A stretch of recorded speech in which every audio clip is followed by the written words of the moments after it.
Meu irmão, minha irmã, quero meditar com você em Hebreus capítulo 12, versículo 1 até o versículo 3, que diz assim: Portanto, também nós, visto que temos a rodear-nos tão grande nuvem de testemunhas, desembaraçando-nos de todo o peso e do pecado que tenazmente nos assedia, corramos com perseverança a carreira que nos está proposta, olhando firmemente para o autor e consumador da fé, Jesus, o qual, em troca da alegria que lhe estava proposta, suportou a cruz, não fazendo caso da ignomínia, e está assentado à destra do trono de Deus.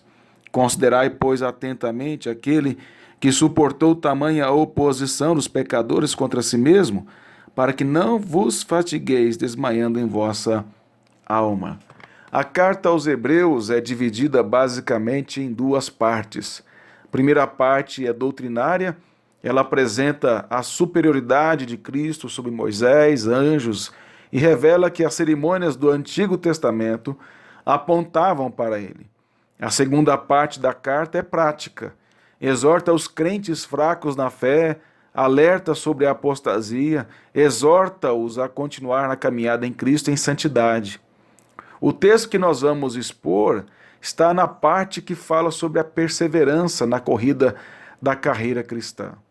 Para ficar mais claro a sequência da argumentação do autor, é preciso olhar antes, no contexto da passagem. Deus não se agrada daqueles que retrocedem. Capítulo 10, verso 37 a 39, o autor diz que Deus não se agrada daqueles que retrocedem na fé, mas ele se agrada daqueles que de fato continuam caminhando no Senhor, firmes no Senhor. Ele diz no verso 38, todavia o meu justo viverá pela fé. Capítulo 10, verso 38. Se retroceder, nele não se compraz a minha alma. Nós, porém, não somos dos que retrocedem para a perdição. Somos, entretanto, da fé para a conservação da alma. Por que ele diz isso? Porque havia muitos que tinham retrocedido, abandonado a fé nessa caminhada. E ele cita o povo do Antigo Testamento de Israel na peregrinação, que há muitos abandonaram a Deus na peregrinação e morreram no deserto por causa disso. E ele diz, mas nós, verdadeiros cristãos, não somos daqueles que retrocedem, mas daqueles que continuam. E para isso ele vai, então, falar dos homens e mulheres de Deus do Antigo Testamento, no capítulo 11, que pela fé não se dobraram diante das dificuldades. E no versículo 1 do capítulo 11, ele fala, ora, a fé é a certeza de coisas que se esperam, a convicção de fatos que não se veem. Esses homens e mulheres citados no capítulo 11, que a fé aí é a ênfase, vai mostrar que o conteúdo da fé deles era, de fato, crer naquilo que eles não viam. Por isso o capítulo 11, verso 1 que já foi citado, diz que ora, a fé é a certeza de coisas que se esperam, a convicção de fatos que não se veem.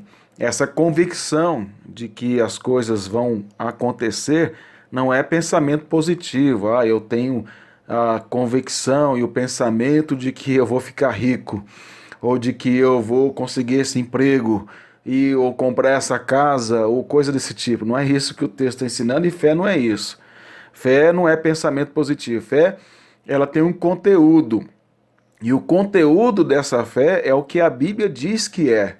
Então, a fé que esses homens e mulheres tiveram, narrado no capítulo 11, que é a mesma fé que nós temos, é a nossa esperança nas promessas redentoras em Cristo Jesus, de que eles olhavam para Cristo no futuro, crendo na sua vinda, e eles criam na sua salvação por meio de Cristo.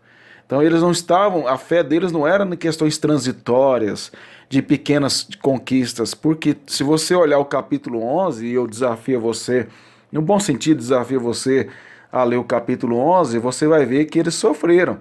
Muitos foram mortos, foram cortados, cerrados vivos ao meio, perseguidos de todas as maneiras, mas eles continuaram tendo fé.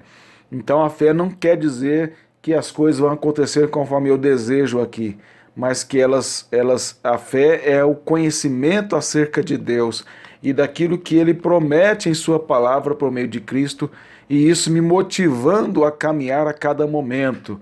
Então é importante você compreender esse princípio. A fé deles, desses homens e mulheres do capítulo 11 de Hebreus, a fé deles os levaram a crer nas promessas de Deus e também em tudo aquilo que a Bíblia registra. Por exemplo, no capítulo 11, verso 1, que eu já falei, já é a terceira vez que eu menciono, mas é importante, ele diz que a fé é a certeza de coisas que se esperam e a convicção de fatos que não se veem. Pois pela fé, verso 2, os antigos obtiveram bom testemunho. Pela fé, verso 3, entendemos que foi o universo formado pela palavra de Deus.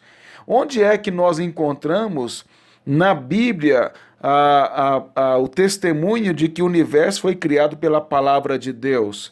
É em Gênesis 1 e 2.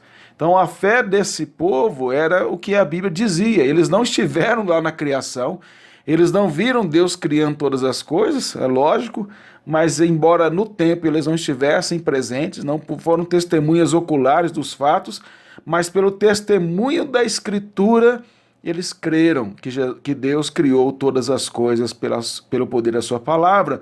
E se eles olhavam para o passado e criam naquilo que a Bíblia diz, apesar de eles não terem estado presentes, eles também criam no futuro, quanto ao que Deus vai fazer para eles através de Cristo, embora eles não estiveram presentes na encarnação de Cristo. Não sei se eu consegui resumir aqui a ideia, mas espero que eu tenha conseguido, ou se não tiver conseguido, que pelo menos no decorrer da exposição do restante do texto, isso possa ficar mais claro para você e possa fortalecer a sua fé. Em nome de Jesus. Amém.